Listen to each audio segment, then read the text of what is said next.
kan katanya lo mau ketemu sama gue, kenapa gue dibikin susah gitu loh. Kayaknya harusnya tuh gue ketemu lo sambut gue tuh jangan dengan cara kayak gini. Nah ketika dalam hati gue ngomong kayak gitu, itu langsung badai kenceng banget. Itu badai sebadai-badainya, sampai bener-bener ya gue pikir mampus, udah ini kayaknya gue bakal mati di sini juga gitu. Sampai pas banget gue nginjekin kaki ke Surya Kencana, pertama kali gue ngeliat almarhumah sahabat gue, terus yang kedua tuh gue kaget, gue shock banget pas kita nyium aroma wangi. Kuda yang tadinya gue denger di telinga gue cuman suaranya, itu tiba-tiba datang dari arah Surken yang alun-alun itu, yang savana semua. Karena kan gue di timur ya, di sebelah kiri. Itu kudanya tuh nyamperin gue. Itu Masya Allah, itu kayak gue nggak tahu ya itu apakah itu wali Allah atau gimana. Itu emang nggak kelihatan mukanya. Itu dia pakai kayak sorban itu warna hitam sama emas, ada ukir-ukirannya, terus dalamnya tuh kayak kerah bajunya orang-orang Cina gitu, kayak kerah Shanghai gitu kan. Nah itu dia gagah banget tuh naik di kuda.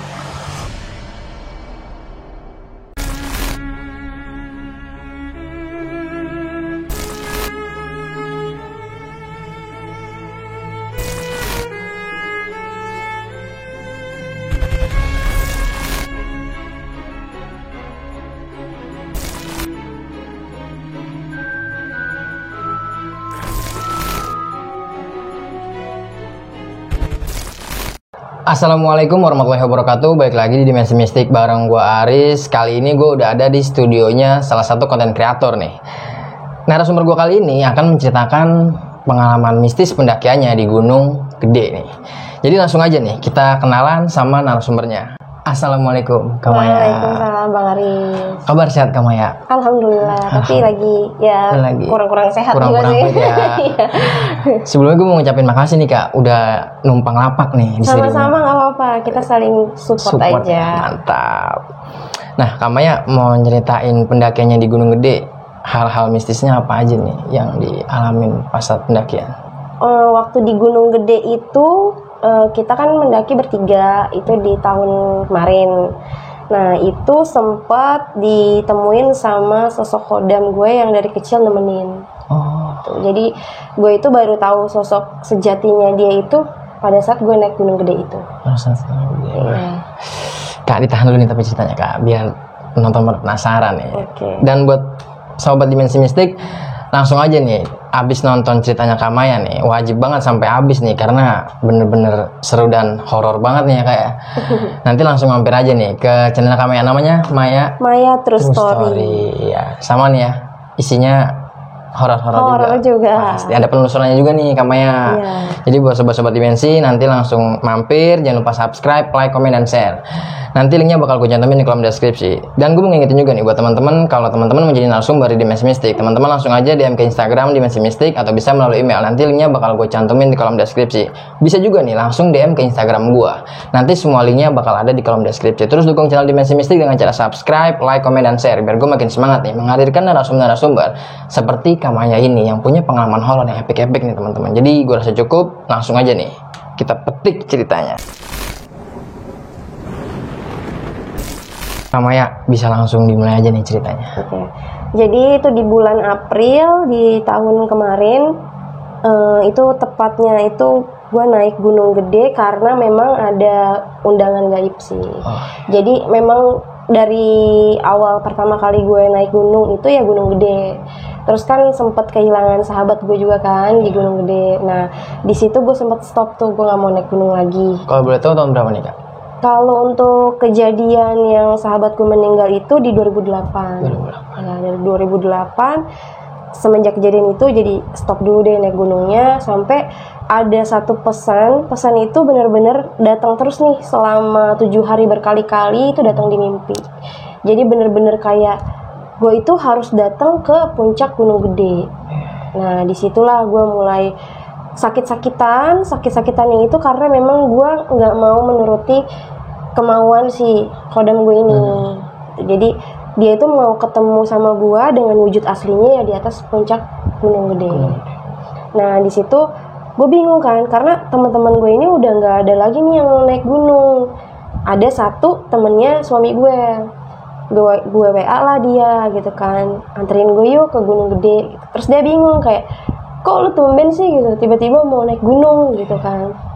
Sampai laki gue bilang, iya soalnya ada misi gitu kan. Gue pikir awalnya dia takut nih mau naik gunung dengan orang yang kayak gue gitu kan, bisa ngelihat mereka yang terlihat. Terus tiba-tiba ada misi yang harus gue selesain di Gunung Gede, tapi ternyata dia enggak. Jadi kayak dia tuh support gue gitu. Oh ya udah boleh, kapan gitu kan. Pokoknya waktu itu gue naik di bulan April. Gue prepare. Di situ sempet gue sakit, bener-bener sakit parah bang. Gue pikir tuh gue nggak bakalan bisa sampai ke Gunung Gede nih gitu, karena gue sakit udah drop banget gitu kan. Nah pas gue sakit drop banget, itu posisinya bener-bener besokannya gue harus naik ke Gunung Gede nih, harus berangkat. Sampai gue malamnya meditasi, gue bilang, kok gini banget ya, maksudnya gue udah mau nurutin kemauan lu nih untuk ketemu di sana, tapi kenapa gue tuh ada aja halangannya gitu kan. Ternyata emang itu ujiannya tuh di situ. Jadi ada aja gitu halangannya buat bener-bener nyampe ke sana. Jadi kalau emang gue serius, emang gue pengen ketemu banget, dikasih ujiannya tuh kayak gitu. Dan akhirnya gue berani berangkat karena memang pagi-paginya itu gue udah fit lagi gitu, udah semangat lagi nih gue buat naik ke Gunung Gede.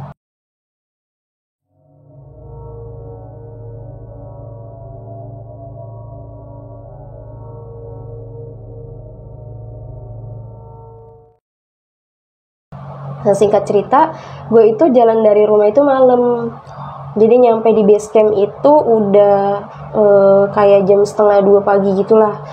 Nah di sana itu gue ngeliat pas banget perjalanan mau ke base camp nih, gue kan via Putri.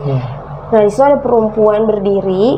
Itu gue pikir orang, karena kan dia tuh pakai bajunya gaun putih, tapi bukan gaun yang panjang sampai ke bawah gitu ya. Jadi kayak daster gitu lah, model daster. Kayak noni Belanda gitu lah. Iya, terus dasternya itu udah kayak darah yang udah kering gitu ya, darah yang udah lama gitu kan. Nah di situ gue kaget karena di belakang gue ini gue ngerasa kayak, kok mobil gue jadi kayak tambah beban gitu ya, kayak ada orang lagi nih di belakang. Karena gue itu duduk di set tengah itu sendiri gitu. Gue duduk sendiri, terus tiba-tiba rambut gue ada yang tarik. Jadi gue kayak ke belakang itu, ini siapa yang narik rambut gue? Gue pikir rambut gue tuh kejepit sama jok mobil kan. Sampai gue bangun gini masih ketarik gitu kan. Nah itu gue lagi ditarik, gue ngelihat si perempuan yang ada di pinggir jalan itu bener-bener jelas banget badannya udah berlumuran darah gitu. Nah itu baunya tuh bau bangke banget. Jadi bener-bener kayak udah lama banget gitu, bangke yang udah lama banget gitu kan. Sampai gue bilang, kok rambut gue ditarik gitu kan. Ya kalau lo mau numpang di mobil gue jangan kayak gini gitu kan caranya. Sampai pas banget berhenti di depan base campnya itu, gue turun, gue langsung muntah-muntah. Karena gue udah nggak sanggup lagi nahan energinya dia gitu kan. Gue muntah di situ. Nah si mamangnya ini keluar, kayak nyapa gue gitu kan, Neng kenapa, masuk angin? Iya kayaknya masuk angin karena telat makan. Dan gue pikir ya gue punya mah gitu kan ya.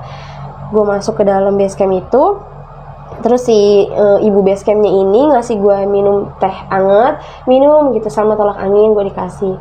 Terus dia tuh kayak udah tahu gitu loh, kayak gue tuh udah bisa ngelihat mereka yang nggak terlihat, tapi si ibu base camp ini kayak paham gitu, kayak satu frekuensi lah. Dia tuh ngedeketin gue terus buat kayak coba cari tahu nih apa sih yang gue lihat gitu kan. Sampai bener-bener gue tuh di situ udah lemes banget. Di situ gue ngobrol sama ibunya bilang, dari mana Neng? Dari Jakarta, gue bilang gitu kan. Terus gue nanya, Bu, di depan jalan itu emang sering ada perempuan berdiri ya di deket, nggak tahu itu kayak kebun atau apa, gue juga kurang paham ya karena emang itu kayak lapangan gitu, rumput-rumput doang. Terus ibunya bilang, oh si itu mah emang dari dulu di situ, dia itu dulunya tuh kayak dibunuh, dia tuh lagi hamil, terus mayatnya dibuang di situ. Memang dia kalau ngelihat orang yang bisa ngeliat dia selalu ngikut minta tolong katanya. Nah di situ gue merinding gitu, gue mau naik gunung, gue udah disambut yang kayak gitu gitu kan. Terus gue ngajak ngomong ibunya, gimana ya Bu, dia masih gangguin saya nggak, soalnya energinya masih saya rasain nih gitu kan. Udah Neng gitu, nanti Neng ke belakang aja cuci kaki bersih-bersih, terus Neng istirahat tidur gitu kan. Nanti subuh ibu bangunin. Neng lagi halangan nggak, kata dia gitu. Enggak sih Bu, aku lagi nggak halangan. Terus ibunya bilang ya udah istirahat dulu aja. Nah gue di situ nggak bisa tidur karena gue fokus banget sama salah satu kamar yang deket kamar tidur ibu basecamp ini. Iya. Jadi gue tidur di depan TV, di depannya itu kamar si ibu basecampnya, sama di sebelah sini itu ada kamar kecil gelap. Nah di lorong sana itu ada toilet. Gue tuh kayak itu kamar kok kayak energinya kok gede banget ya. Kuat gitu. banget gitu berasa energinya. Di situ tuh gue kayaknya ngerasa gue ini merinding, gemetar, mual karena emang dari tempat si ibu ini nih, bukan dari sosok yang tadi gue lihat di jalan. Cuma karena gue nggak enak kan. Terus gue di situ paksain buat tidur, gue nggak bisa tidur. Nah si suami gue ini nih, si Aska sama temennya si Karet, dia udah tidur kan berdua. Gue tuh bingung kayak, gue nggak bisa tidur, gue mau ngapain gitu kan. Nah gue itu mau ke toilet nih ceritanya, gue mau ke toilet. Pas gue belok itu mau ke arah toilet, gue kaget. Di situ tuh kamar itu agak kebuka, tapi nggak terlalu kebuka semua pintunya, dia cuma setengah. Terus gue ngeliat pakai ekor mata gue itu ada mata merah nyala, terus hitam gede banget. Itu wujudnya nggak bisa gue lihat karena emang ruangannya gelap. Jadi cuma berbentuk mata aja. Iya. Gue lihat lagi, gue sambil jalan gue ngelirik dong, itu apaan sih ya, kata gue kan. Gue tuh mau ngelangkah tuh susah gitu bang, gue susah buat ngelangkah. Sampai gue bilang itu apa ya, kok gue kayak semakin ketarik buat masuk ke tempat itu. Gue paksain buat nengok, gue kagetin gitu kan. Pas gue nengok, dia tuh kayak badannya tuh kayak gini, terus nunjuk ke gue. Nah di situ gue langsung cepet-cepet gue lari, gue tutup pintu. Gue tuh deg-degannya nauzubillah ya, karena emang itu satu bukan rumah gue gitu kan. Terus gue nggak tahu sosok itu tuh nunjuk gue tuh kenapa. Nah, di kamar mandi gue pipis udah selesai, gue mau lewat situ lagi, gue takut dong. Aduh, kata gue ngelewatin kamar itu lagi pasti masih ada dia di situ. Gue kaget, si mamang-mamangnya itu yang pertama kali negor gue itu dia ternyata ngobrol nih sama si Karet, temennya suami gue itu. Kok ada dia ya, kata gue di situ. Tadi perasaan dia tidur, kenapa dia ngobrol berdua gitu. Terus gue diem. Nah si ibu basecampnya keluar, nyamperin gue, Neng, iya Bu gitu kan. Ngapain di situ, sini, kata dia. Udah nggak usah diliatin, dia mah emang kayak gitu kalau mau orang baru. Nah di situ gue tambah yakin, si ibunya paham nih. Nah di situ gue bilang, Bu, itu maksudnya apa tadi dia nunjuk saya gitu kan. Ya mungkin mau kenalan, karena kan Nengnya juga bisa. Terus dia nyapa gue nih kayak, lu lihat gue dong sini gitu. Nah kamu tuh ditunjuk katanya gitu kan. Oh kamu tuh bisa lihat saya gitu. Cuman kalau menurut sesama bangsa manusia tuh bilangnya gini ya, lu kok udah ngeliat gue tapi lu sombong nggak mau negor gue gitu. Iya, nggak nyapa balik gitu. Iya. Dan di situ gue bilang, Bu, ini beneran dari penghuni rumah ini atau gimana? Emang dia mah udah lama Neng di situ. Oh gitu ya Bu. Iya pokoknya nanti Ibu ceritain deh, kata dia. Terus ibunya nanya, Neng dari mana sih keturunannya, Betawi kah atau Jawa atau Sunda? Saya sih Sunda ada, Jawa ada, Betawi ada Bu. Gue gitu kan, ya orang Indonesia lah Bu, gue bercandain. Terus ibunya bilang, enggak, ini mah ada dari tanah Pajajaran ya, katanya. Ibunya udah tahu. Ya, nah pas dia bilang tanah Pajajaran, di situ gue sedih. Gue ngerasa tuh hati gue kayak, ini bukan gue banget gitu. Masa dia nyebut Pajajaran, gue langsung sedih gitu kan. Di situ gue nggak bisa nahan kan. Terus ibunya bilang, Ibu tahu gitu, kamu ada tujuan ke atas, kata dia. Ibu cuma titip pesan, nanti kalau udah ketemu sama sosoknya beliau gitu kan, pasti kamu terkagum-kagum, kata dia. Itulah sosok aslinya beliau. Nah, gue masih bingung beliau ini siapa gitu kan. Terus ibunya bilang, Insya Allah di atas nggak akan ada badai, kata ibunya. Insya Allah ya Ibu, nggak berani jamin, kata. Oh kalau itu mah nggak apa-apa Bu, itu mah udah faktor alam gitu kan. Terus di situ gue sedih kayak, kok Ibu tahu sih Bu, saya dari tanah Pajajaran. Ya nanti deh kalau kamu udah turun nanti Ibu ceritain. Nah gue di situ disediain makanan sama ibunya buat sarapan, terus sama sekali nggak gue makan. Gue cuma makan sedikit, berapa suap gitu, terus gue langsung udah yuk cepetan, gue pengen pulang. Gue selalu bilang kayak gitu. Sampai temennya suami gue ini si Karat ngomong gini, Kak makan dulu, ngapain nggak dimakan, soalnya kan mau naik butuh tenaga gitu kan. Terus nggak Red, gue nggak mau makan gitu. Udahlah, lu habisin aja makanan gue nggak nafsu makan. Soalnya gue pengen cepet-cepet pulang, pengen cepet-cepet ketemu keluarga gue. Nah di situ pada hening semua. Terus si Aska nih bilang, ya kayak gini lah si Maya gitu kan. Iya gue paham gitu, gue udah beberapa kali nganterin orang kayak dia katanya gitu kan. Cuma ya udahlah, kitanya bawa positif aja, takutnya malah nanti kita kebawa sama dia gitu kan. Nah di situ tuh gue udah semangat banget karena gue pengen bener-bener pengen ketemu keluarga gitu loh. Gue udah mulai nge-track, ibunya manggilin, hati-hati ya di sana gitu. Pokoknya ibunya itu tuh udah kayak, itu tuh kayak nyokap gue. Iya, udah kayak dianggap anaknya lah. Iya, kayak dia tuh ngelepas gue kayak nggak tega. Sampai diikutin sampai tanjakan yang ke atas tuh, karena kan kalau lu tahu basecamp SR tuh kan di atas ya. Nah dia tuh masih di bawah. Nah itu dia nyampe nganterin gue sampai ke atas. Sampai ibunya ngobrolnya, hati-hati di sana, jaga ucapan, jaga perilaku, apalagi kamu itu yang punya sini, punya tanah Pajajaran. Gue nggak ngerti maksud ibunya apa gitu kan. Cuma oh iya Bu, iya gue hargain dia aja gitu kan. Sampai gue jalan, Bu, ibu nggak kejauhan nganterin saya sampai sini? Nggak apa-apa. Terus gue nengok, ibunya tuh kayak tatapannya kosong, kayak ngeliatin gue tuh bener-bener, gue tuh nggak ikhlas ngelepasin lu tuh jalan cuma bertiga gitu. Sampai gue jalan di situ, gue nunduk happy, tapi hati gue tuh sedih karena gue ninggalin si ibu. Iya, gue jalan, gue nge-track sampai, lu di depan deh, gue mau di belakang. Enggak, lu di depan aja, takutnya nggak kepantau gitu kan. Akhirnya gue paling depan. Terus gue bilang, kan gue nggak tahu track nih, tapi kenapa pas gue jalan ini tuh kayak ini tuh udah rumah gue gitu, ini udah tempat gue udah nyaman banget. Sampai pas banget di pos 1 yang ada pelang itu tuh, selamat datang kan. Nah di situ gue kaget, kok ada orang 2 itu nggak pakai baju, pakai celana doang gitu, kayak celana zaman dulu, orang zaman dulu. Terus di sininya ada gelangan emas, sama dia tuh pakai kayak tombak gitu ya, tangannya sebelah ke belakang kayak gini, tapi gue ngeliat dari arah belakangnya.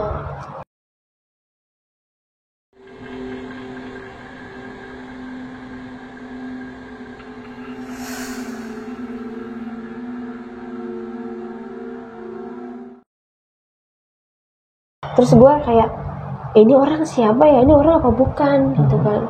Pas banget gue mau masukin pos 1, dia nengok, natap mata gue. Terus gue kayak sampurasun gitu kan. Dia tuh nggak ngejawab salam gue, assalamualaikum, dia diam aja kan. Dia cuma ngeliatin doang. Terus dia natap gue sinis banget, kayak nunduk gini, kayak ya udah ayo gitu. Di situ gue mau istirahat kan. Si Kara tuh ngomong gini, istirahat dulu nggak usah, gue pengen cepet-cepet nyampe atas gitu. Nah dia itu bawa beban emang paling berat. Terus gue jalan, gue tuh nggak mikirin mereka berdua nih gitu kan. Kayak gue tuh udah jalan udah semangat banget. Setiap dia berhenti gue omelin, jadi kayak ayo cepetan gitu. Gue nggak mau berhenti lama-lama, soalnya gue mau ketemu sama keluarga gue.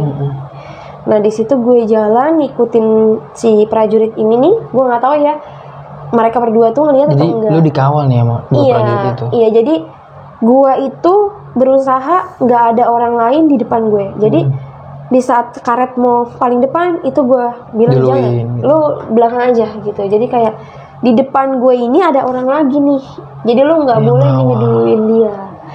Terus dia bilang, oh iya gue paham gitu. Ya udah, tapi kalau misalnya kita minta berhenti ya istirahat, karena kan kita juga capek gitu kan. Kalau kamu kan enak, maksudnya dikawal gitu kan, terus jalan juga nggak capek. Nah pas banget dia ngomong kayak gitu, gue tuh ngerasa di sebelah kiri gue itu kayak ada binatang jalan gresek-gresek kayak gitu kan. Ternyata itu ada sosok macan. Macan itu lari ngejar gue dari samping, terus dia berhenti di depan gue. Jadi kayak lu naik di gue, lu nggak boleh jalan gitu. Nah di situ gue bingung, ini maksudnya apa? Binatang kan nggak bisa bicara, cuman gestur tubuhnya dia doang kan. Pertama tangan depannya nunduk, terus kaki belakangnya juga nunduk. Persilakan lu buat naik. Iya, terus gue bingung, gue berhenti, tapi gue nggak mau duduk, gue mau berhenti, ya gue berdiri, gitu kan. Sampai kenapa? Nggak apa-apa, di depan gue ada macan, gue nggak tahu nih, suruh naik apa suruh berhenti. Nah itu si prajurit yang di depannya tadi itu nengok ke arah gue, manggukin kepala lagi. Jadi hayu gitu. Gue naik ke macan itu, nggak tahu ya ini gue beneran naik, bener-bener nunggangin dia, tapi gue rasa gue tuh jalan gitu. Cuma secara gaibnya kayaknya emang gue tuh di atas badannya di atasnya si macan ini. Sampai gue juga aneh, kayak bayangin aja gue naik gunung, sama sekali gue gak ngeluarin keringat. Itu doang. Sama sekali gak ngerasain capek ya. Itu doang, di situ doang. Sampai si karet tuh udah bilang, Mai, boleh gak sih kita istirahat dulu? Ya udah, jangan lama-lama. Gue tuh jutek gitu jawabnya. Terus mereka udah pada capek gitu kan, mereka tiduran. Terus gue berdiri ngeliatin dia. Nah si prajurit yang di depan gue ini, dia nengok lagi ke gue, manggukin kepala lagi. Jadi mau gak mau gue harus jalan. Gue jalan, ternyata si karet sadar kayak, ayo jalan-jalan nih. Soalnya dia udah duluan gitu kan. Ngejar tuh, mereka berdua ngejar. Sampai akhirnya gue tuh kayak mau ngontrol diri gue nih kayak, lu gak boleh kayak gini Mai, di belakang masih ada orang nih gitu. Gue gak boleh jalan sendiri. Tapi gue susah banget ngendaliin badan gue. Itu udah bener-bener jiwa gue tuh udah kayak udah di luar, tapi raga gue ini dikendalikan. Jadi udah susah, gue udah nggak bisa mau ngapa-ngapain tuh, gue udah susah ngendaliin badan gue sendiri. Sampai akhirnya di situ tuh gue kayak ngerasa gini loh, ini tuh sebenarnya gue itu akan dikembaliin lagi pulang dengan selamat, apa emang gue mau dikenalin tapi gue terperangkap di atas gunung gede. Itu gue ada pikiran sampai kayak dalam hati gue, mampus nih kalau gue ditipu sama jin, terus nyawa gue atau jiwa gue ketinggalan di sana, ditahan, gue pulang dengan raga gue yang kosong gitu kan. Nah di situ gue sempet kayak perang batin, jadi kayak ini benar nggak sih, ini berlawan lah batin. Iya.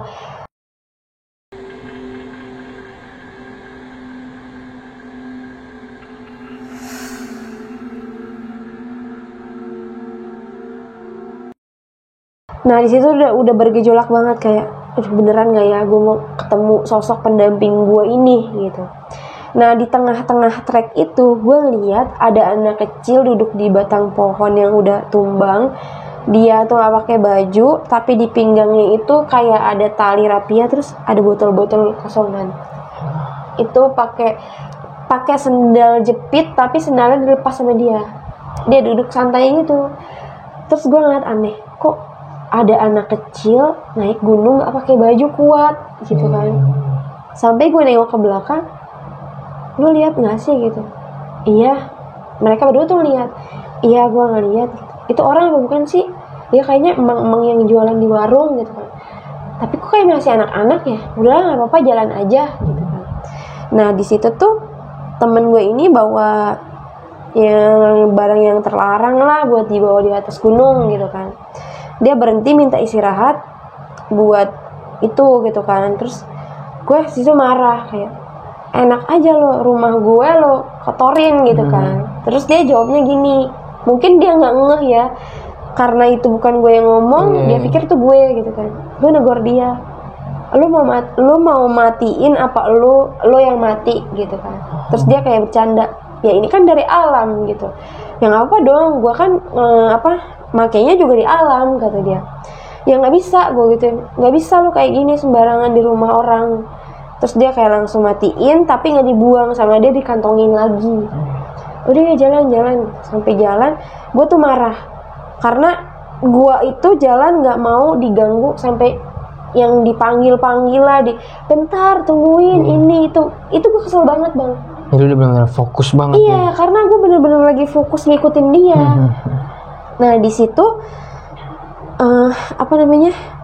si karet ini ngomong gini, sumpah gue ngantuk banget kata dia gitu, bisa nggak kita berhenti dulu istirahat? Ya ngantuk lo gara-gara habis kayak gitu gue gituin kan, makanya lo jangan gunain barang itu lah di sini, lo hargain gue karena ini tempat gue. Nah di situ dia udah nggak kontrol banget, akhirnya dia tidur di trek. Gue itu setiap mereka istirahat ya, gue nggak pernah duduk, gue berdiri sampai gue nungguin dia tidur, gue berdiri. Gue begini, gue ngeliatin dia tidur, gue tatapin dia tidur. Gue tahu dia tuh lagi, dia itu nih tidur di gunung, tapi dia mimpi lagi diajak ke pantai. Jadi jiwanya dia atau sukmanya dia tuh dipindahin. Iya. Lo nggak pantas nih ngegunain barang ini di atas gunung. Dipindahin lah sama makhluk yang ada di situ. Sampai gue bangunin, gue bilang laki gue, bangunin tuh ya, jangan sampai nanti yang di sini marah gitu kan. Dibangunin. Terus gue bilang sama suami gue, coba tanya, pasti dia mimpi lagi di pantai. Itu dia udah ngorok banget tidurnya kan, udah pules banget. Sampai dibangunin matanya dia udah merah. Bangun yuk, cepetan, takut keburu malam gitu. Terus dia bangun langsung bilang, sumpah dah, masa gue mimpi tadi gue dibawa ke pantai? Kan bener kata gue.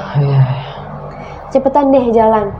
Sampai akhirnya gue jalan, itu gue inget di pos 4. Di pos 4 ada 2 pendaki tuh ngikutin gue, nggak tahu itu dia datangnya dari mana, apa karena gue nggak fokus ya.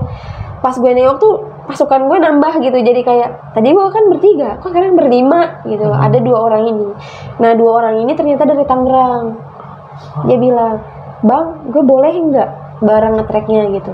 Oh iya nggak apa-apa, bareng aja. Nah gue nengok, kok nambah ada 2 orang gitu kan. Terus dia bilang gini, inget nggak sih tadi jalan di bawah terus nyium bau wangi banget, kata dia gitu kan. Terus gue bilang gini, emang ikutnya dari mana sih, kok tahu dari bawah tuh udah wangi-wangi kayak wangi minyak wangi gitulah.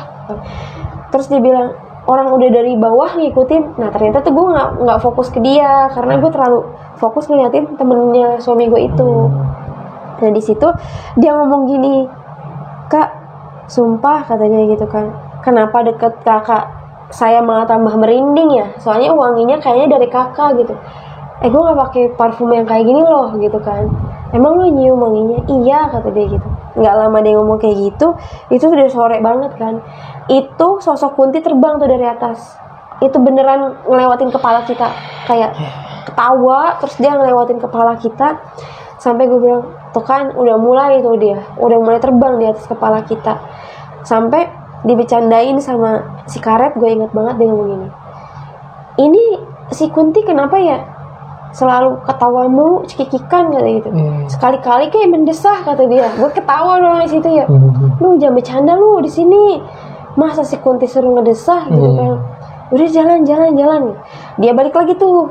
Jadi kayak dia tuh bolak-balik di atas kepala kita. Oh, seliburan aja. Iya, itu berlima kita ngerasain semua. Sampai yang dari Tangerang ini ngomong, gini ya gunung gede ya. Orang-orang bilang mistis, emang beneran mistis ya bang gitu. Terus gue bilang, enggak mistis kok gunung gede, itu karena sugestinya mereka aja gitu. Enggak, ini gue ngerasain beda banget kak. Dari tadi gue nungguin orang, gue mau jalan ngikutin orang yang sebelumnya, kayak dalam hati gue tuh, jangan, nanti aja, barangnya ada orang lagi di belakang. Jadi dia tuh dari hatinya dia tuh kayak udah, oh gue ngikutnya belakang aja nih, kayaknya ada orang lagi nih di belakang. Sampai dia nungguin, itu gue ngeliat di pos itu udah masuk mau ke Surya Kencana, tapi masih jauh sih. Itu ada batunya gede di tengah-tengah. Nggak tahu deh itu bekas patung atau apa ya. Nah di situ gue ngeliat si macan yang tadi ngegendong gue, itu dia ada di situ. Jadi kayak, lo kok makin banyak gitu. Jadi tuh dia kayak berdua nih, apa ya bahasanya tuh kayak selamat datang. Nah dia itu udah ngeliatin gue di situ ada 2. Terus gue bilang, kenapa ini malah ada di depan gua, terus yang tadi di nganterin gua dari bawah nih kenapa nggak ada gitu. Terus tiba-tiba ada 2 di situ. Gua nengok ke belakang, itu udah gelap banget, angin udah kenceng banget di situ bang, udah mulai menggigil banget. Oh sorry gue lupa, itu di pos 4 itu gue tuh abis nolongin orang kesurupan. Oh ada orang kesurupan. Jadi ada perempuan lagi mens, terus dia kencingnya sembarangan. Dan dia itu udah tembus ke celananya tapi nggak diganti. Nah dia itu lagi melukin cowoknya aja udah pucet banget. Sampai gue bilang, bang, ini tadi tetehnya pipis di bawah ya gitu. Iya, kok tahu? Iya, soalnya ini ditempelin sama sosok Kunti. Itu Kunti yang ternyata yang nyebrang di kepala gue itu. Iya, itu gede banget. Itu sosoknya bener-bener kayak bukan Kunti yang biasanya ada di sini gitu kan. Itu tuh kayak lagi apa ya? Dia tuh kayak dibekep gitu. Jadi perutnya dia tuh sakit. Nah itu gue tolongin di situ. Nah setelah dari itu tuh baru tuh gue diganggu sama si Kunti itu. Pas banget gue mau masukin ke surken itu, gue ngeliat batu ada macan 2. Di situ wanginya bener-bener nggak tahu deh, itu kayak kita tuh kayak lagi mandi di parfum gitu. Itu wanginya bener-bener ada di hidung.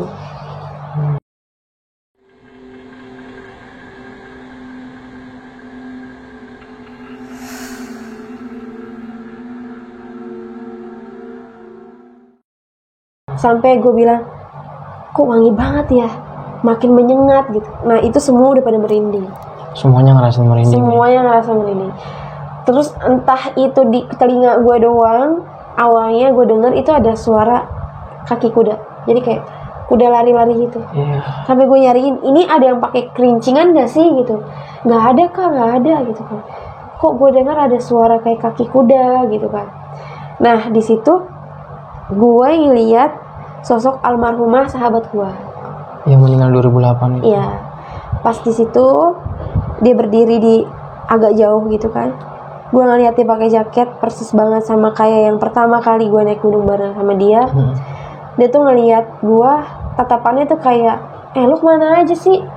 Udah lama lu gak ketemu gue. Kangen gitu. lah. Terus dia kayak sedih gitu lah. Oh akhirnya lu bisa kesini juga, lu bisa inget juga gitu kan. Sampai di situ tuh gue kaki gue udah nggak bisa ngelangkah sama sekali, gue udah nggak kuat gue gituin kan.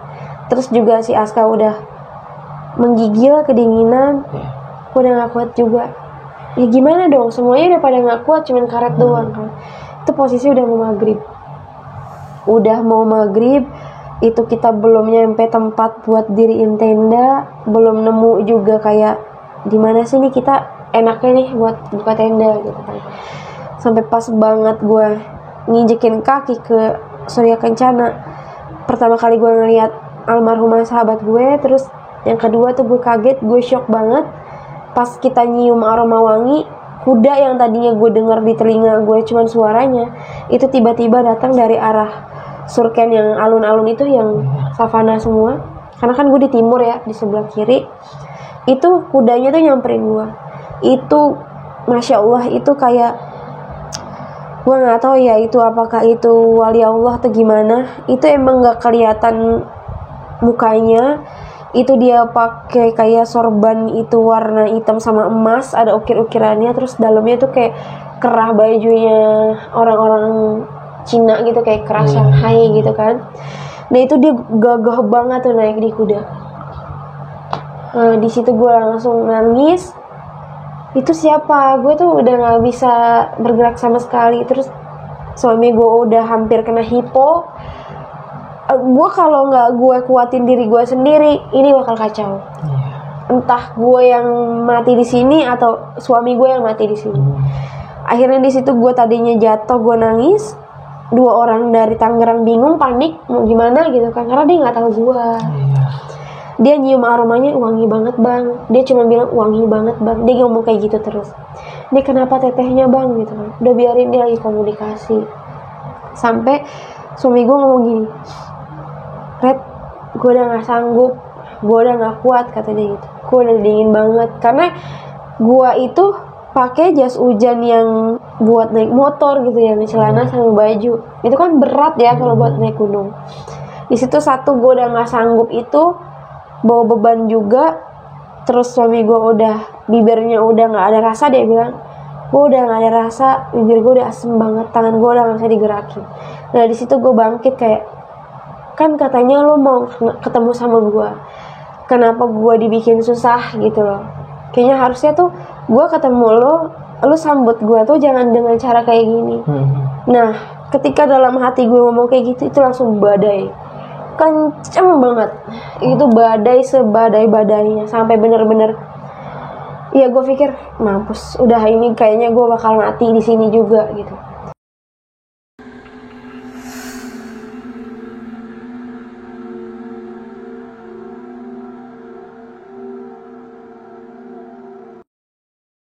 Terus Karet udah bilang, ya terus gue gimana dong, gelar tenda sendiri, gue nggak bisa karena angin ini kenceng banget, harus minimal 2 atau 3 orang yang megangin.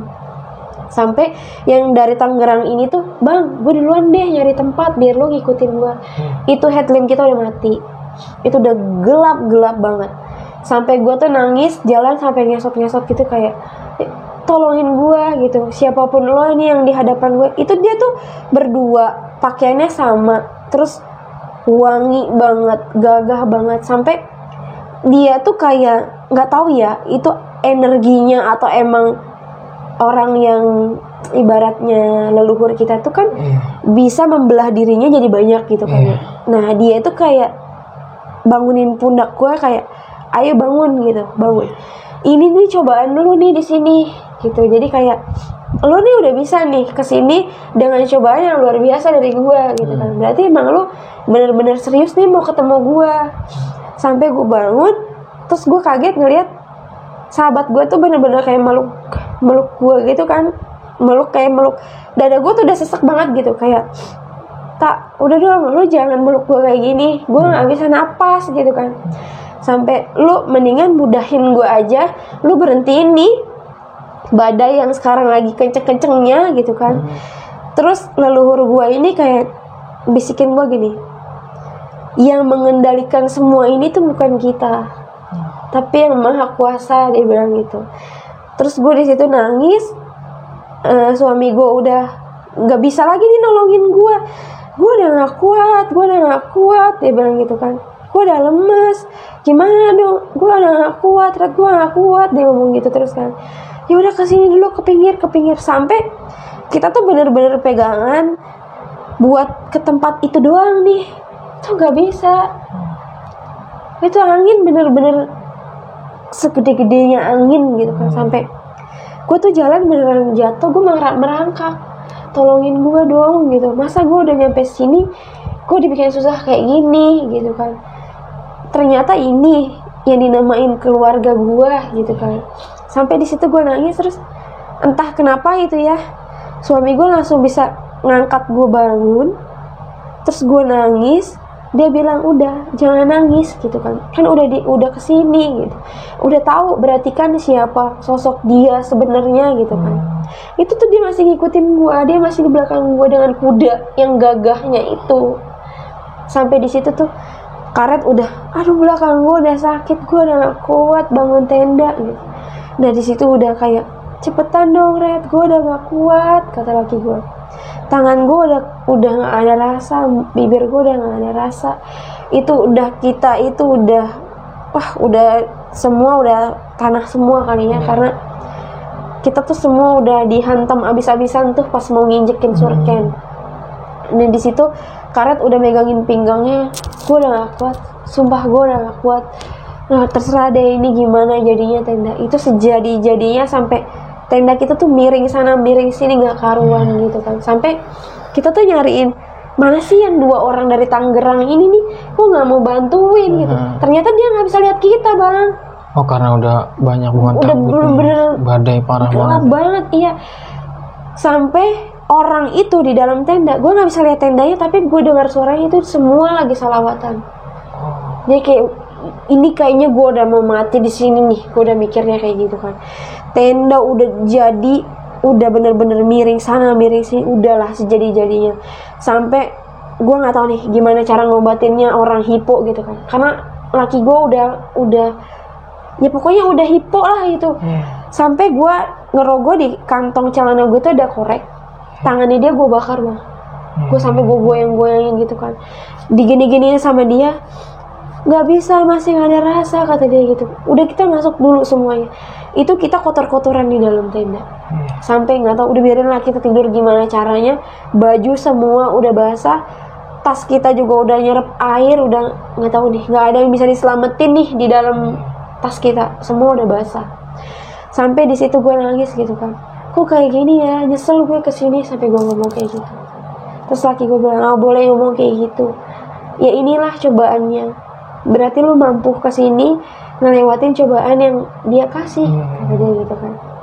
Udah nggak apa-apa, udah di sini kita udah masuk ke dalam tenda, ya gimana, itu tenda udah rubuh, jadi kita udah nahanin dari dalam, udah apa adanya aja udah apa adanya banget, sampai kayak udahlah ini kita mau matilah kita di sini bertiga. Pasrah ya, Kak. Udah pasrah banget.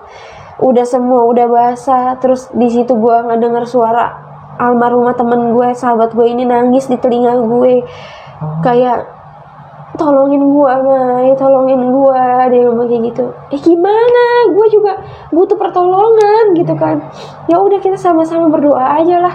Sampai gue ngomong dalam hati, udah dong jangan ganggu. Gue di sini cuma pengen ngikutin perintah yang selama ini datang di mimpi gue nih, gue mau ngikutin lu aja gitu.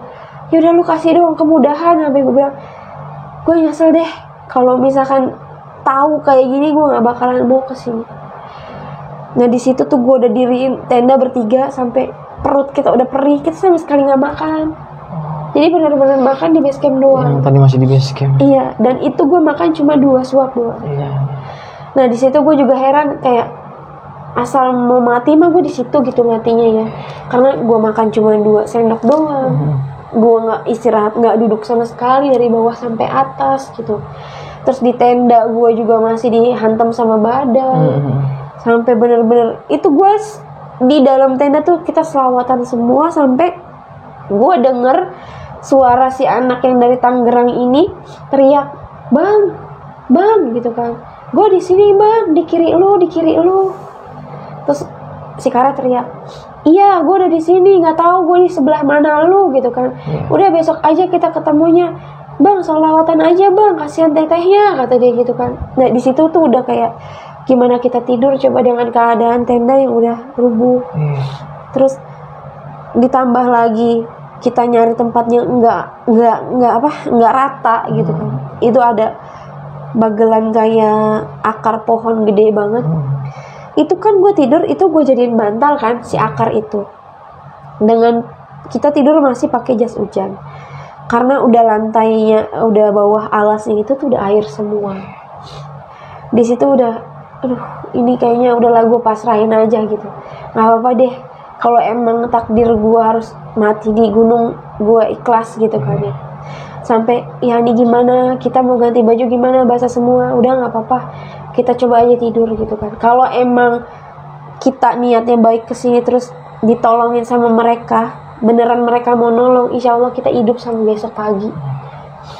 Sampai di situ tuh gue tidur miring salah, terlentang salah. Sampai ini gimana, gue posisi tidur yang enak karena gue nahanin dingin. Gue udah menggigil. Gue tidur baru mau pules, kaki kita ditarik 3-3-nya sama penunggu pohon yang ternyata tuh di depan tenda kita tuh ada pohon gede banget. Ada pohon gede. Terus kita tidur. Ini tidur kalau emang dia miring, itu pasti pala kita bener-bener kaget karena kita kan ganjel pakai akar pohon. Itu nggak ada rasa sama sekali, tapi posisi kita sadar kita lagi ditarik. Sampai kaki gua itu begini, ditarik jadi gua gini, sampai kayak sampai ketekuk gitu. Iya, kita nih bertiga kayak, nih kita lagi ngapain ya? Kok sampai diginiin gitu kan? Kita tuh 3-3-nya tuh sampai ngedorong lagi, sampai buat lurus lagi gitu. Sampai gua gituin kan, nggak bisa sama sekali. Gue sampai bangunin suami gue, bangunin karet, kita selawatan lagi buat kita naikin badan kita ke atas. Sama sekali nggak bisa. Sampai gue bilang, katanya leluhur gue di sini, kok gue masih diganggu sama yang lain, didiemin. Sampai dalam hati gue ngomong kayak gitu. Terus nggak tahu kenapa di situ tiba-tiba langsung kayak naik lagi nih gue ke atas. Nah kita udah nyaman lagi nih tidur, ditarik lagi. Ya itu bener-bener kayak gua itu musuhnya dia. Iya. Dia nggak seneng lah. Iya.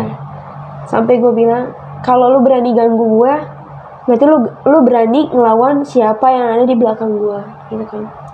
Sampai dalam hati gue, ini gue takabur apa gimana gitu ya. Udahlah gue udah nggak tahu harus ngomong apa gitu kan. nih gue terserah deh, kalau emang gue punya salah dan lo nggak bisa maafin kesalahan gue di sini, ya udah gue pasrahin aja. Sampai kita tuh nggak bisa tidur sama sekali, kita nggak makan sama sekali sampai besok paginya bangun itu jam 5:30. Itu di telinga gue dengar suara orang lagi azan. Terus gue bangun, suami gue bangun, Karat bangun, tiga-tiganya kita langsung duduk. Dengar gak suara azan? Iya, gue gitunya.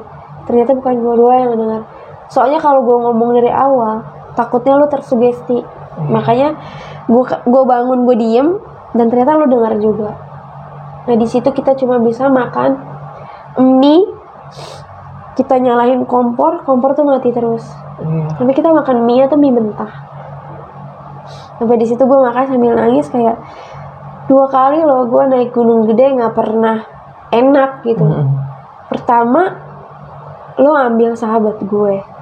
Kedua, lo bohongin gue gitu, katanya lo ini leluhur gue, tapi gue naik, gue nggak ada keistimewaan gitu dari lo gitu kan.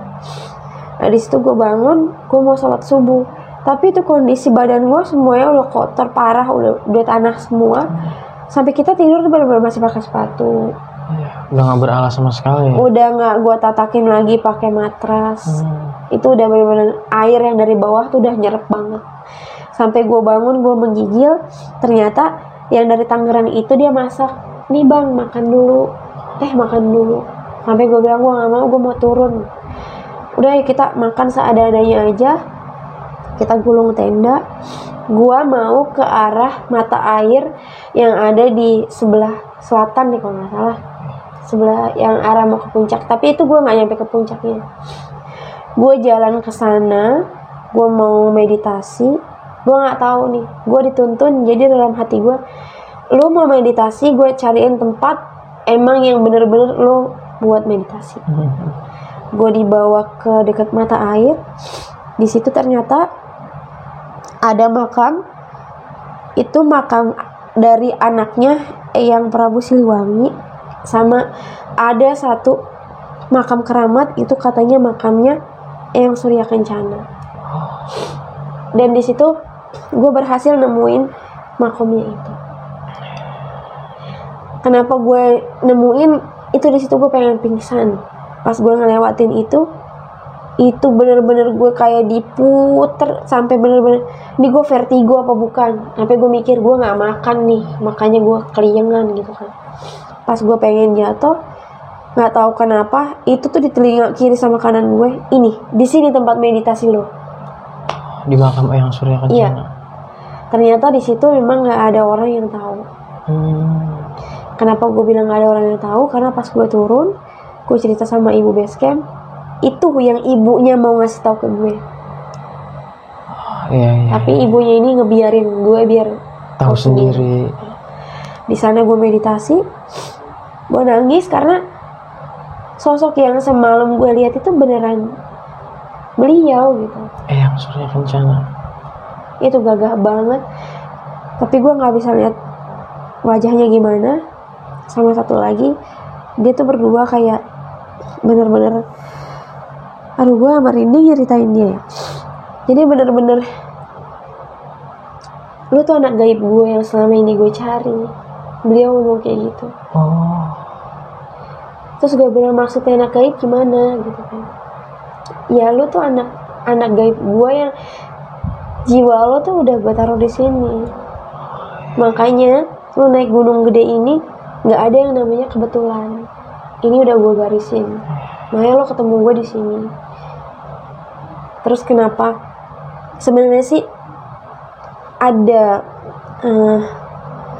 cerita sambungannya dengan sahabat gue yang meninggal ini. Cuma sampai sekarang kenapa gue nggak berani cerita, karena dari pihak keluarga almarhumah nggak ngizinin. Nah di sini gue sekalian sedikit klarifikasi. Kan banyak orang yang bilang katanya gue ini kenapa nggak ngajak turun sahabat gue aja biar nggak meninggal gitu kan. Gue takut sih ceritanya. Jadi sebenarnya tuh si sahabat gue ini memang jiwanya dia tuh ada di sana. Jiwanya udah di gunung itu. Iya. Dan kenapa gue bilang jiwanya ada di sana? Gimana ya?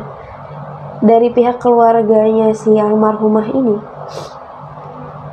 dia bilang leluhurnya Ita ini nih, sahabat gue, pernah ada satu janji yang belum dia tepatin.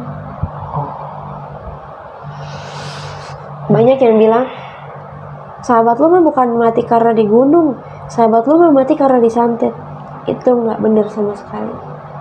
Sahabat gue nggak pernah punya masalah sama siapapun, dia nggak pernah nyari masalah, dia nggak pernah punya musuh, dan dia nggak disantet. Jadi leluhur gue sama leluhurnya dia tuh sama.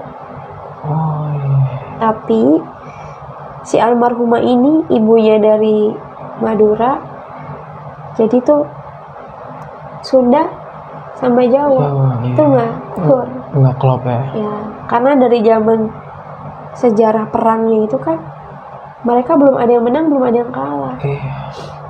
Jadi mungkin ada satu leluhur yang punya janji kayak, kalau misalnya lo bisa ngalahin gue, lo ambil deh anak cucu gue. Ya mungkin ada itu. Karena dari keluarganya pun bilang ini sih masih ada sangkutannya dengan Pajajaran. Nah di situ kayak gue podcast di channel sebelah juga, gue ngeliat komen-komenannya, gue gemes sendiri gitu kan. Karena orang tuh kalau nggak ada di tempat kejadian ya enak gitu loh ngomong kayak, lo gila lo, egois lo, naik gunung sampai temen lo mati gitu. Ya lo nggak ada di situ. Lo nggak tahu gimana pengorbanan gue buat nurunin dia. Gue tuh mau nurunin dia, gue kayak lagi perang gitu. Itu kalau misalkan ya kita maksa gotong-gotong dia, ya kita yang mati semua gitu.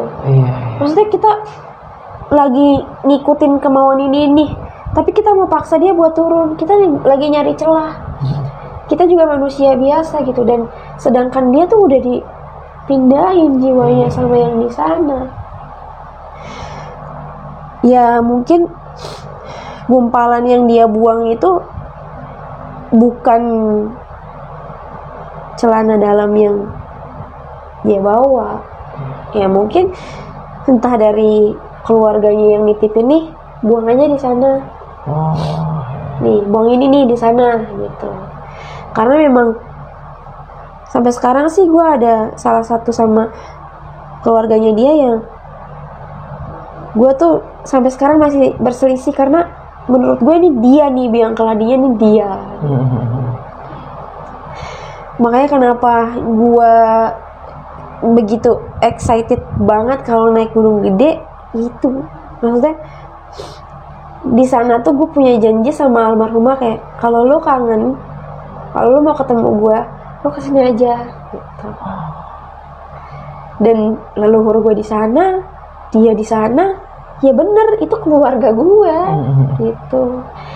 Jadi kayak kalau gue udah pulang ke Gunung Gede, itu bukan berarti gue healing buat jalan-jalan biasa tuh, enggak.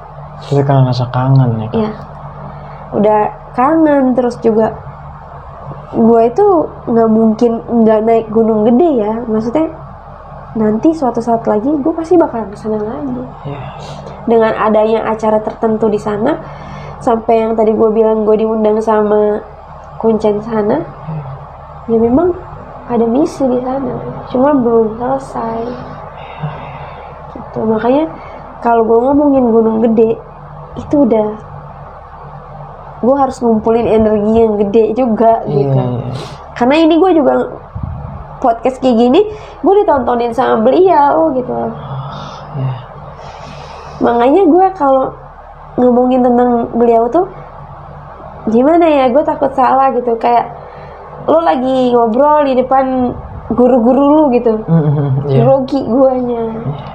Kalau gue salah ngomong, bahaya juga gitu sama dia. Kadang ada yang mau gue omongin tapi dia bilang stop gitu. Jadi kayak, oh ya, jangan diomongin. Iya. Kalau gue udah ngebahas Gunung Gede itu udah menurut gue sih udah nggak main-main gitu ya. Karena memang gue bukan buat main-main ke Gunung Gede. Makanya orang yang penasaran mau naik Gunung Gede sama gue ya ayo. Tapi kalau lo ngerasain gangguan mistisnya ya jangan salahin gue gitu. Karena memang di situ gue masih ada sangkut pautnya. Sampai pas gue udah selesai meditasi, itu gue ngeliat itu cahaya terang banget, warna putih terang banget. Di situ kayak gue nggak mau pulang, gue maunya di sini aja. Soalnya gue nyaman gitu. Gue tahu siapa diri gue gitu kan, kemampuan gue sampai di mana gitu, gue tahu. Sampai pas gue mau pulang, kan kita ngelewatin batu lumbung padi tuh yang di tengah-tengah, kan?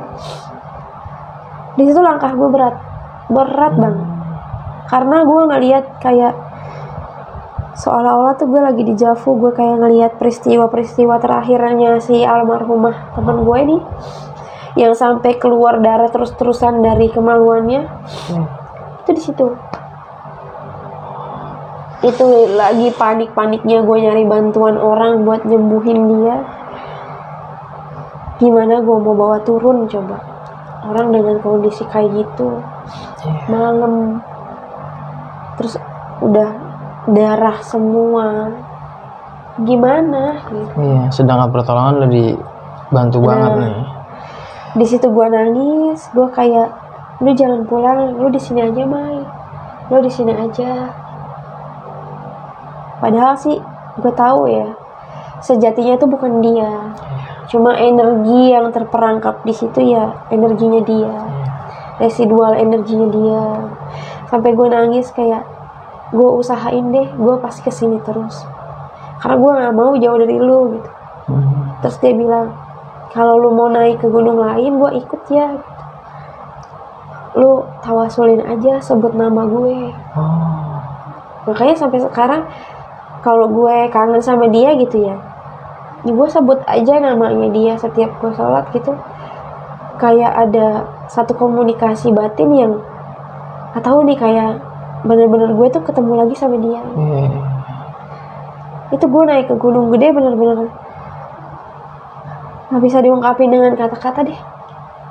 Nyampe sana udah pasti gue ketemu dia. Punya histori tersendiri nih Kamaya. Gue ketemu leluhur gue juga di sana.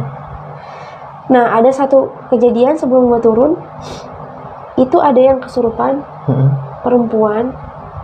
Pas gue lihat itu, dia bukan kesurupan. Itu gejala hipo.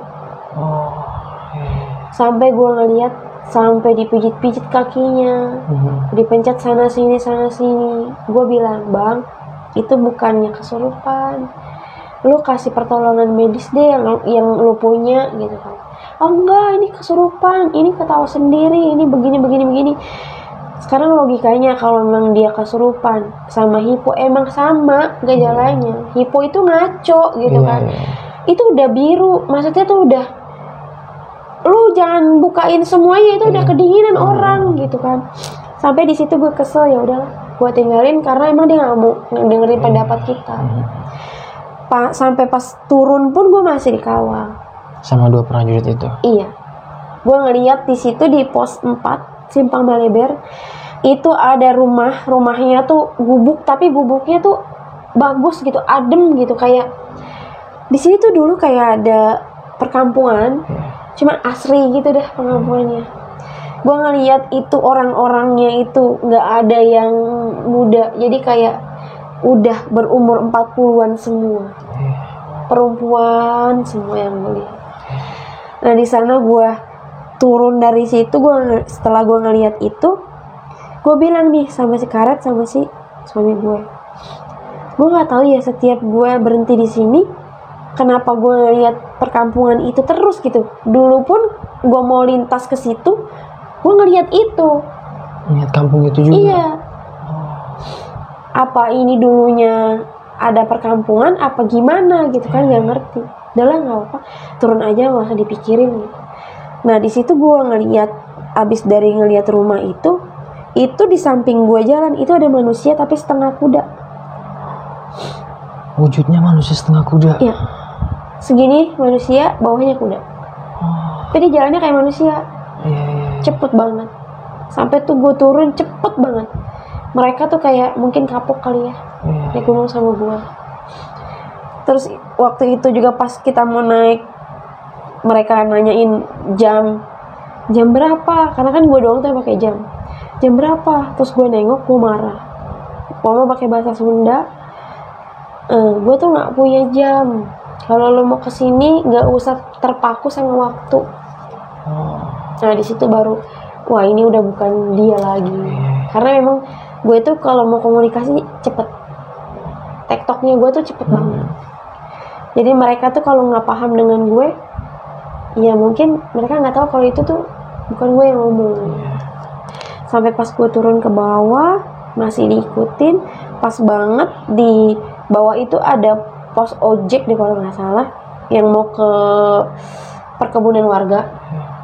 Nah di situ tuh baru gue lepas.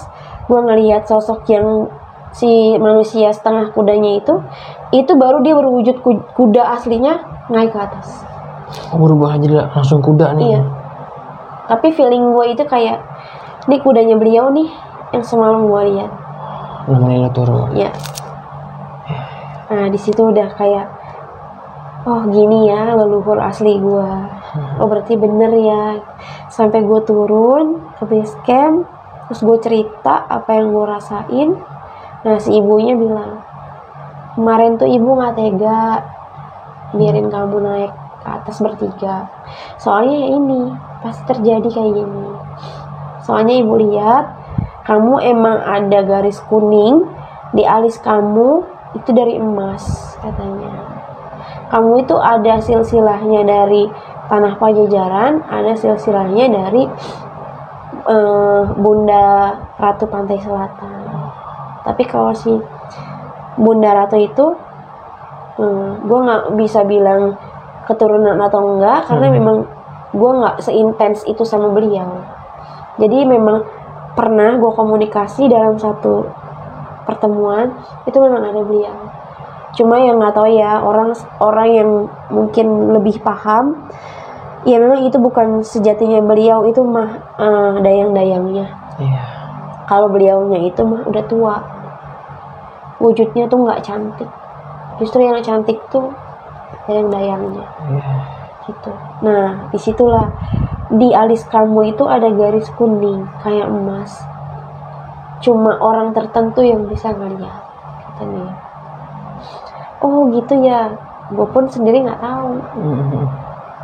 Nah di situ gue makan pun juga nggak enak. Ibunya udah nggak usah pulang, di sini dulu aja. Ibunya tuh kayak masih pengen ngobrol sama gue. Sampai pas gue istirahat, gue mau pulang ke Jakarta, ibunya nangis. Sedih banget ngelepas lo ya. Gue iya. Baru kali ini nih ibu ketemu orang yang bukan pendaki tapi ada misi. Katanya gitu.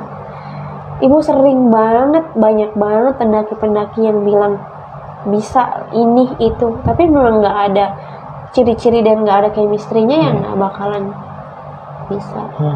Sampai pas gue cerita di channel sebelah itu rame base camp-nya, terus pada bilang katanya dia keturunan Pajajaran.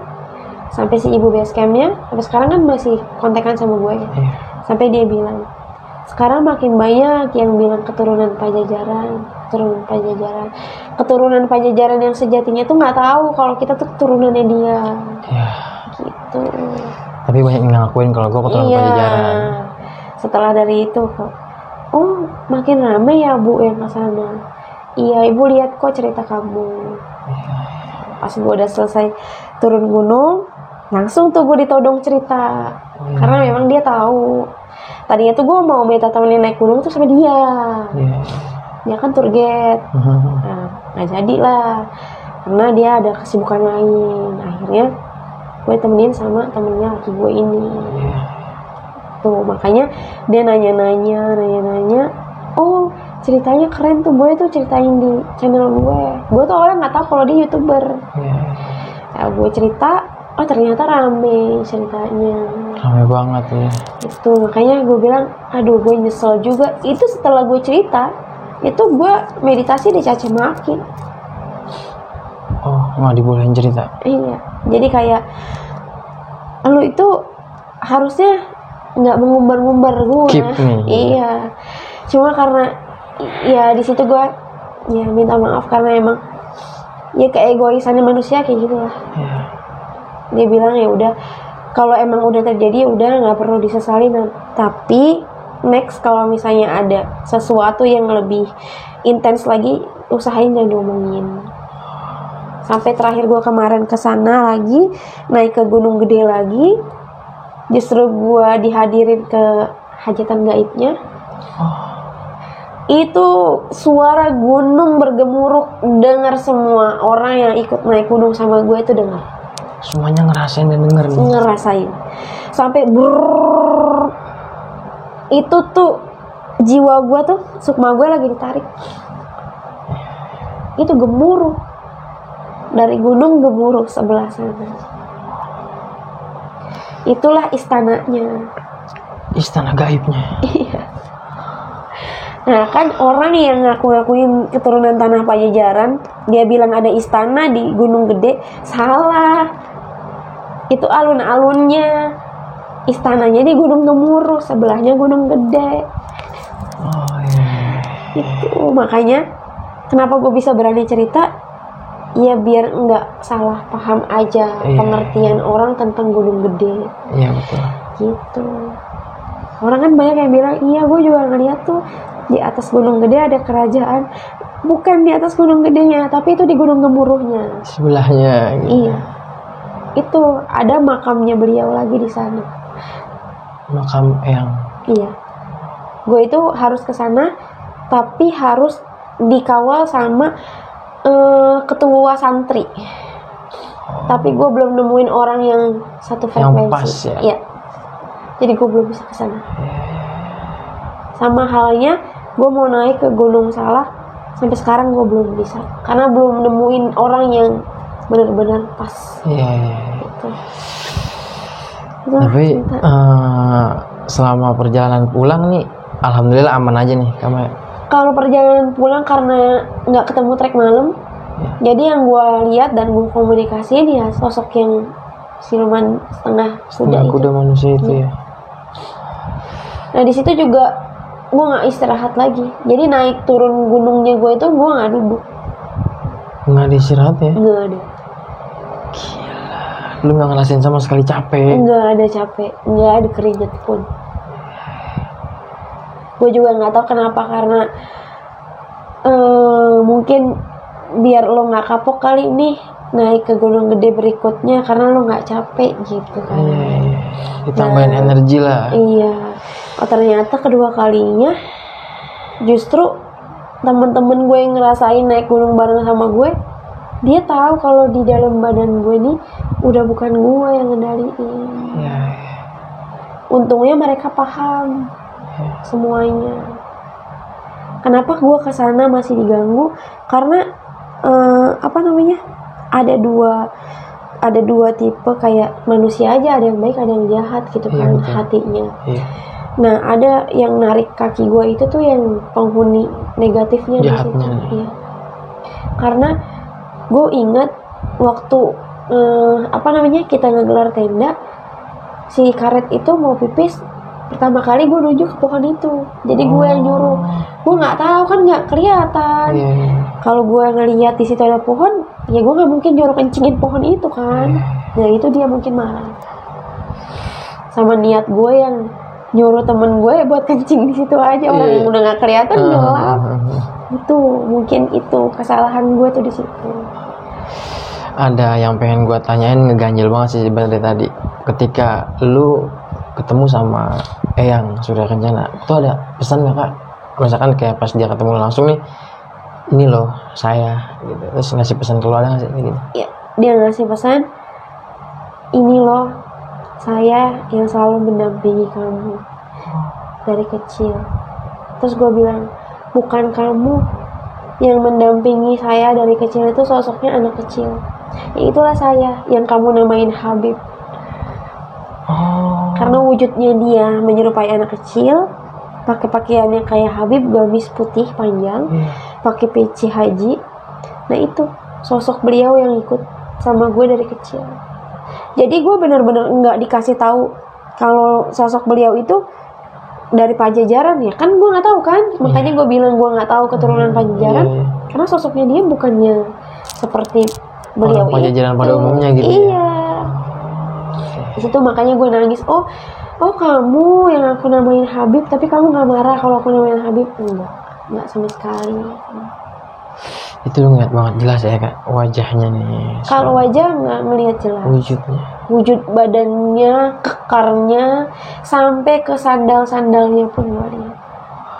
Itu pakai sandal gladiator yang tali-tali gitu. Ya. Makanya kenapa gue jadi suka main di gunung ya? Soalnya selalu ada sangkut paut ini. Mendingan ke gunung ini deh. Soalnya gue pernah meeting nih dengan kerajaan ini di gunung ini gitu. Jadi masih ada silsilahnya. Masih ketemu nih alurnya. Iya. Makanya kenapa gue sekarang jadi suka ya karena itu. Pengalaman dan ilmu sejarah tuh jadi nambah. Itu gara-gara dia. Sampai di perahu aja gue kenapa bisa komunikasi langsung sama sosoknya apa tuh namanya Eyang Semar di perahu. Iya, itu gue dikawal sama dia. Tapi Eyang ini masuknya ke sosok badannya si karet. Dia nganterin gue sampai batu terakhir. Makanya tuh selalu ada silsilahnya. Nyambung lah semuanya. Tuh. Makasih banget nih Kak Maya udah ceritain sedetail mungkin nih di dimensi mistik nih. Ada horornya, ya sedih juga sih kayak. Karena lu pertama kali ketemu sama sosok yang selama ini mendampingi lu. Iya. Dari kecil gua komunikasi sama dia. Ya gue paham banget lah dia kayak gimana. Mungkin nanti next nih lain waktu Kak Maya berkenan bakal nyeritain yang lain-lain lagi nih di dimensi mistik ya kayak. Banyak sih sosok pendamping gaib-gaib gue itu bukan dari kerajaan pun ada. Dari Kalimantan yang bekas dukun santet ada. Gitu ya. biar sobat dimensi ini penasaran dulu nih. Dan pastinya jangan lupa nih langsung mampir ke channelnya Kak Maya nih, Maya True Story. Itu isinya sama cerita horor, pendakian, urban legend ya Kak, dan ada penelusurannya. Betul? Nanti langsung mampir, jangan lupa subscribe, like, komen, dan share. Sekali lagi, Kak Maya makasih banyak udah ditumpangin nih lapak studionya nih. Sukses terus buat Kak Maya dan tim Maya True Story. Gue mau inget lagi nih buat semua teman-teman, kalau teman-teman mendukung terus nih Dimensi Mistik, teman-teman langsung aja subscribe, like, komen, dan share. Jangan lupa aktifkan juga nih tombol loncengnya. Dan pastinya kalau teman-teman mau jadi narasumber di Dimensi Mistik, punya cerita pengalaman horor kisah nyata, teman-teman langsung aja DM ke Instagram Dimensi Mistik atau bisa melalui email. Bisa juga langsung nih DM ke Instagram gue. Nanti semua linknya bakal gue cantumin di kolom deskripsi. Ya udah, gue harus Dimensi Mistik pamit undur diri dan bersama Kak Maya nih True Story. Ciao.